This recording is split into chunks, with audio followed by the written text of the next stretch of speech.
It was, I want to say, 3 years ago in Wayne Grudem's class here at the Forum. My sister and I were sitting there, and it was the last class of the Forum, the post-Forum. And Wayne was talking about prayer, teaching on prayer. And he was teaching a little bit about healing in prayer, which I'm not, that's new for me, and I'm trying to get, educated there too. But he said, is there anybody hurting today? My sister and I were going, 3 sisters were going to Prague, and her knee needed surgery, and she was in great pain. And I began to pray for her, even as he was teaching about how you can believe many things. Her knee began to get warm, and she turned around and looked at me, and she knew I was praying for her healing. And she was healed temporarily for 3 days, that she could walk without pain. It was a miracle for me. I've never had that immediate answer. Now today, we're going to talk about how come it's not sometimes so quick, right? And sometimes it turns into a lifelong prayer. Looking at this is more of an immediate answer. I'm going to tell you the one I picked is more immediate, but we'll go on and we'll see how we can tie the two together. So you've read it, or most of you have, and I'm just going to ask you some questions. Do you notice, was he a good, from just knowing about him, do you know if he was a good king, one of the considered the honorable kings under the Lord? He was, right? He was a good one. And he had come under a father that had gotten rid of, or tried to get rid of, the idol worship. And so as this good king who has tried to obey God and do the things, he came in at about 35. After his obedience, what do you see right at the beginning? It's a vast army coming in. 4 armies. And he's going, I'm sure, wow, Lord, I'm trying to obey here. I'm trying to live for you, and yet here I am being attacked from all these sides. Now, this young lady, I'm going to come back to her, she's being attacked right now, because I know her personally, about 4 different ways, major. This is a chapter for you. And I think some of us, at different times in life, we feel just like that. We think, oh my goodness, look at this health need. Look at this child's disobedience. Look at my ministry falling apart. And sometimes we can just get so discouraged because who has allowed it? Nothing touches us but what filters through his hands. And that's a little scary sometimes, isn't it? That's a little hard to understand and accept. Well, so what we want to look at is, what did he do right? Even though I bet he was kind of, wow, this doesn't seem quite fair. He goes where? To the Lord. He inquires of the Lord. You can see that in that second sentence. The Moabites, the Ammonites, I call them the ites. The ites are coming sometimes for us. And the first step, he inquires. And when we say that, it means you're really putting everything else aside, and you're going to him through prayer and through the word. It's a type of fasting. And this is what he calls the people to do, is to fast. And fast can mean fasting from all kinds of things. Food, or TV, or activities, the tyranny of the urgent. Just saying, no, I'm going to take this time, and I'm going to go on my face before the Lord. This year I taught the Pentateuch and the life of Moses. And you know what hit me? He was such a prayer warrior. And every time the ites came at him, he went face down. He went prostrate before the Lord. And that's what he wants from all of us. He wants us, when we're needy, to go to him. Well, after he holds this fast, and he's going to call all these people to come to this standing before him, I just before we get there, I want you to, some of you already looked it up. Let's just look at those individual verses. Start with verse 9. There's something to this standing firm in faith that God really wants to command us to do, and he wants us to be obedient in it. In Exodus 14:13, again, right out of Moses, from this last year for me. This was said, don't be afraid. Just stand where you are and watch the Lord rescue you. And this runs all. Joshua? Sure, Joshua would be another place. And he's in the first chapter, he's told to stand firm. In the second chapter, there are many places. How about Isaiah 7:9? If someone wants to read it, you don't. I've got. Yeah, if you want to read it, that's fine. But I'll read Romans 14:4. And he will stand, for the Lord is able to make him stand. So whether it's Old Testament or New Testament, over and over and over, God tells us in crisis, in trouble, in pain, there's something to this, standing and being set upon what God promises us. Do you have it? 7:9.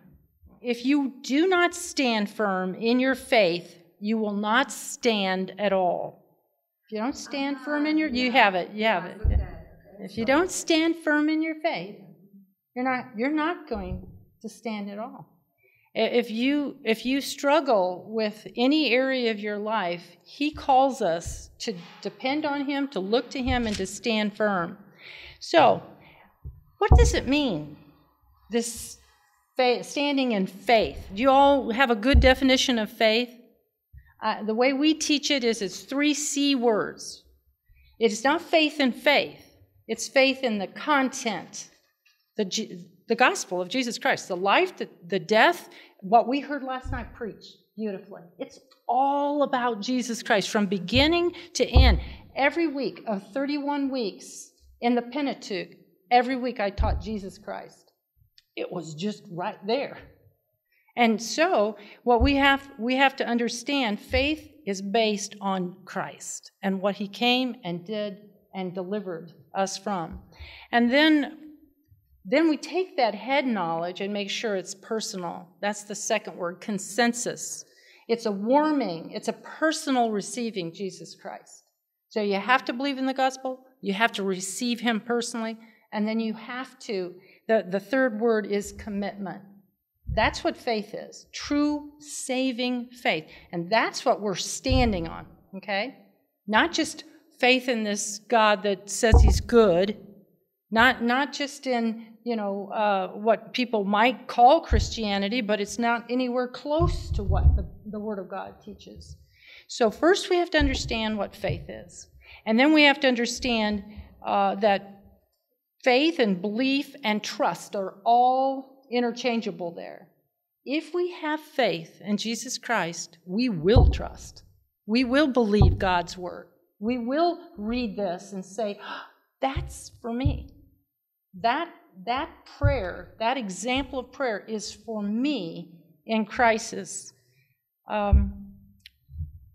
You could be faithful. Sometimes it feels like, oh my goodness, I'm not going to be able to even get out of bed tomorrow. I'm so overwhelmed by this crisis situation. And what we have to say is get our eyes off of the crisis, off of ourselves, and onto God, because he's the word faithful. He is total faithfulness. We don't look at our faithfulness. We don't look at our little weak-kneed response to what's going on. We keep our eyes on him in the Ukrainian crisis you're in. We can't look at what's going on around us. We have to keep our eyes on him to be able, again, to stand in faith is standing on God and on his word and on his promises, on who he is. And then let's look back at what Jehoshaphat has done. Okay, he's gathered everybody. He's asked them to fast from all the tyranny of the urgent and come and take time to pray and believe. Sometimes we are in that situation where we can gather with other believers. I had a couple people last night after the plenary say, could I come over and pray with you? Because there's something about joining with another believer that deepens and unites, and there's never a love for believers for each other more than when they pray over each other. That's the deep core of love, when you pray over each other. And that's what he does now. Okay? So now we're going to look at the actual, you have to understand you're going to stand firm in faith, but we're going to pray now in faith on this God who's trustworthy. So let's look at verse 6. This is again chapter 20, 2 Chronicles, verse 6. I'm struggling because the light, and this is not my Bible, it's my sister's. Lord, the God of our ancestors, are you not the God who is in heaven? You rule over all the kingdoms of the nations. Power and might are in your hand, and no one can withstand you. Don't miss that, okay? So there's nothing that can come up against God. The reason I want you to look at this is, tell me, are there any truths about God in what I just read? Look at your Bible and tell me, who is God? What's he like in that one verse? Is there an attribute about him, a name? Almighty. What else do you see? Do you see that he's all-powerful, all-knowing, rules over? He's the ruler of all. He's personal. He's a God, a living God who knows you and knows exactly everything that is happening. We're part of that big story Leaf talked about, right? And, as I pondered this, I think what I want to really encourage you in your own personal prayer time, or if you ever have the privilege of organizing a prayer time. I've done that for my church, the National Day of Prayer, and we had, a lot of people come. I'm from a church of 5,000. And, to organize that, I knew the way that I could get them to really connect with each other, and this way is if we approached him in this way, in praise of who he is, his authority, his names. And if you read through that Bible and you just do exactly what this lady has done for years. How many years have you studied the names of God? 22. She's written a book that's she's going to get this book published. But it's the whole thing is the names of God understood, that we get to claim that he's the ruler. We get to call him Almighty in our life, that there is nothing that's going to come against me, that he isn't bigger. War, illness, people that you're trying to lead, 3 people, Catholics, to the Lord, no matter what the situation is, he's bigger. So when you pray, personally, corporately, this is the way we pray. It's in praise always. It's what I led last night, isn't it? It's not what they gave me to lead. I said, I can't do that. I can't go right to supplication. I have to change this overhead, because we can't approach him without praising his name. He inhabits the praises of his name. That's how he comes to us. So then notice verse 12. Who'd like to read verse 12 for me? What I want you to see here is just what Jesus taught us. The disciples came to Jesus and they didn't say, will you teach us to teach? Will you teach us to heal? Will you teach us, to think, biblically? What did they come and ask him? Teach us to pray. That's what they saw was the most powerful thing about Jesus Christ, was that when he went away to pray, he only came back more settled, peaceful, powerful. And so they saw that prayer was the most important part of faith. And the key verse here that was just written, you know what that verse they say about it? They say it's the key verse in all of the kings. Think of all the kings in the Old Testament. It's the key verse that shows if they are a faithful, believing king. And it's submission to God. That's what's in that verse. We can't do anything, is what he says. I'm helpless. This is a hopeless situation. I have no answers here. There's nowhere else to run. And so it's a prayer of saying, you are in charge, God. And I surrender my will, whether you heal me or not, whether you change my ministry or not, whether you make my marriage what I always hoped it would be or not. I don't know where your area of needing to persevere, but I will stand firm for you, whatever you allow, okay? And then God answers that kind of faith, that saying, I'm here for you. I'm not going to back up. I'm not going to stop believing and trusting. And he answers through Jehaziel. And look at verse 15, what he responds. He's a Levite, and God just comes upon this Levite, and he then speaks what God has said. Somebody read that for us? What you've just read is God saying, put off fear, put on faith. I am a weak-kneed person. I am a needy person, but it's a constant choice for us all. Will I fear people? Will I fear the situations God has allowed? Or will I fear God? Will I trust God? Fearing God is trusting and believing in who he is and what he has said to us. And so for me, if you begin with God, everything after that, people and circumstances, you'll see them in the right measure and way. If you begin with people and circumstances and what God, these trials, if you start there, you're going to have a wrong view of God and a wrong view of those people and circumstances. So this is saying, put off fear, put on the faith, put on the trust and hope. Then following all of this, then what does he do? He says, now worship. Now worship. And this is before the answer comes. This is before those armies are destroyed by God. This is before all those crises are dealt with. God says, will you trust me so much that you'll worship me in crisis? Will you get up every day and praise my name while the hard things are still coming at you? And so he leads the people. That's what Jehoshaphat does. He leads the people to worship because he believes. He stood in faith and he believes it's going to happen. And of course, God does exactly what he says he's going to do. So there's a pattern.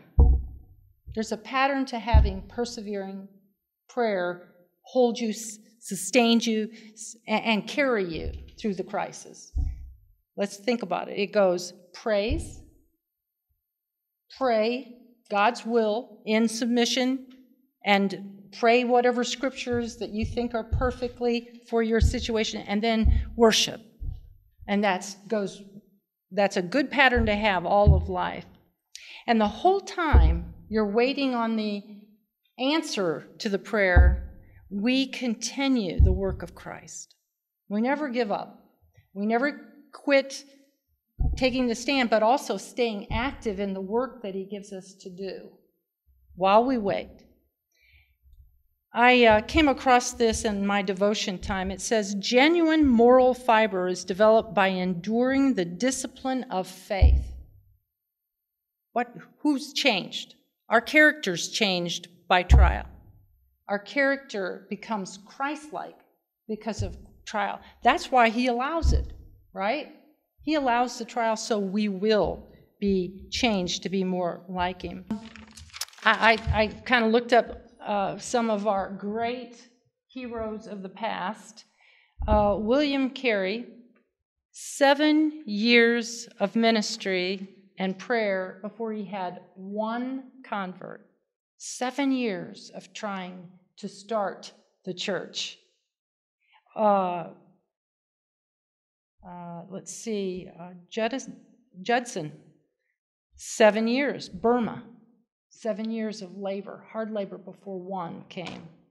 Morrison, 7 years in China. You get the 7? It's the perfect number, but I kind of went, this is just too cool not to tell you. 7 years. Is up on the 7th. On the 7th. When they told me the number, I went, for real, that's a great number. Okay, great floor. Moffat prayed, persevered 7 years in Africa before one. Richards, 7 years in the Congo. I went, okay, God, what are you telling us? We have to stand firm. Christians in our world today, and I'm speaking more for Americans right now on this one, guys, we're so weak. Trouble comes, we're out of that church. There's such church hopping going on. It just, one of my own brothers, I think he's been in 5 churches in the last 15 years. That is not standing firm. You know, just when something comes at you, that's when you do go to this. I will trust you. I will stand firm. I will lead those around me to join me in this. Because you have to have some corporate prayer, guys, in those kinds of big situations. I thought of Monica. You know who she was? The mother of Augustine? Yeah. 20. How many years? 20. I had 20, but 25, something between 20 and 25 years of prayer for a very rebellious, sinful, you know, the sexual perversion back then was just normal. That was normal. She prayed for that son, and think the work that he produced. John Newton, he was 7 when she died, but she prayed and taught him every day of her life that she had him. And eventually, how did God answer those persevering prayers? Look what he did for Christianity. So I just, you know, there's so many things to teach about prayer that I've got files on it because God just has put this passion to understand it. The best way I've ever learned to pray was praying with people. It wasn't out of a book. It was just gathering with 2 or 3 ladies I started a prayer group in our 2 different schools that my children were in. And I learned so much about faith and prayer as everything came at us. And I heard different things in different lives, but they were standing firm in faith. So what I want to do, it's just not the usual way to do these workshops. I'm really kind of done with this. Is there anybody with a question about, the pattern you see here? I would challenge you to take a summer, take a month, and just study the prayers and the prayers of the Bible. And oh my goodness, you'll understand what he does because of it, through it. It's a passion that I hope every person begins to have. I've been praying for prayer to just permeate. And, my brother is Greg Pritchard, and he had asked me to do a workshop a number of years ago, and I said, I don't want to teach there. There's so many unbelievable, world-famous people that come to teach. What in the world do you want me to teach? But if God's telling me to do it, I'll do it. But what I really want to do, Greg, is I want to go and pray. Just let me have 2 or 3 people. Just ask people, is there 2 or 3 that would come and then give a part of their day to pray with me? And that's how, this prayer initiative started about 5 or 6 years ago. 2 or 3 gathered. Then the next year we had 4 or 5. And then they let us do, the plenary prayer. And then now you guys are doing it. And that's the best prayer of all. When you guys together, right after you've heard the truth, gather together, or when you gather in your hotel rooms with 3 or 4 of you from your country when it's in crisis, look out. That's when God moves. That's when God changes, when you have that.